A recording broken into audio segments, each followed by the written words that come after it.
શું તમે baby planning કરી રહ્યા છો? તો આ વિડીયો તમારા માટે છે.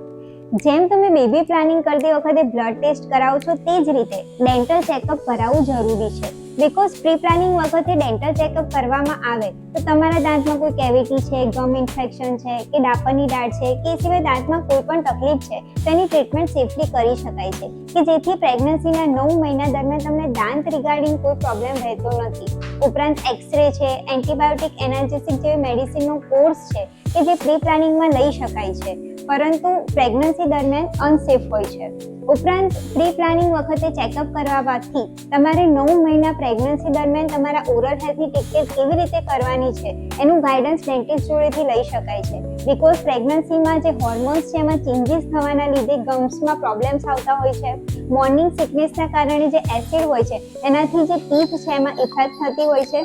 તો આ બધા જે પ્રોબ્લેમ્સ છે એને કેવી રીતના નિગ્લેક્ટ કરી શકાય, એને કેવી રીતના ટેકલ કરી શકાય એનું ગાઈડન્સ તમે ડેન્ટિસ્ટ જોડેથી લઈ શકો છો. પરંતુ જો તમે ઓલરેડી પ્રેગ્નન્ટ છો તો તમારું જે સેકન્ડ ટ્રાઇમેસ્ટર છે 4 થી 6 મહિનાનો જે ટાઈમ છે એમાં ડેન્ટલ ટ્રીટમેન્ટ સેફલી કરી શકાય છે.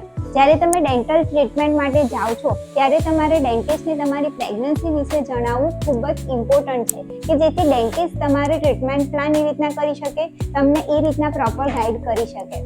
અને હા, જ્યારે તમે ઓરલ હેલ્થ છે એને પ્રી પ્લાનિંગ વખતે નિગ્લેક્ટ કરો છો, જો તમારા મોંની અંદર ઇન્ફેક્શન રહેશે તો જે તમારા મોંના જે બેક્ટેરિયાસ છે, જે નેગેટિવ ખરાબ બેક્ટેરિયા છે એ બ્લડ મારફતે તમારા ડેવલપિંગ બેબી સુધી પહોંચી શકે છે કે જે તેને નેગેટિવ ઇફેક્ટ કરી શકે છે. સો આજે જ તમારું pre planning dental checkup book કરાવો because happy mother is equal to happy child. Thank you so much.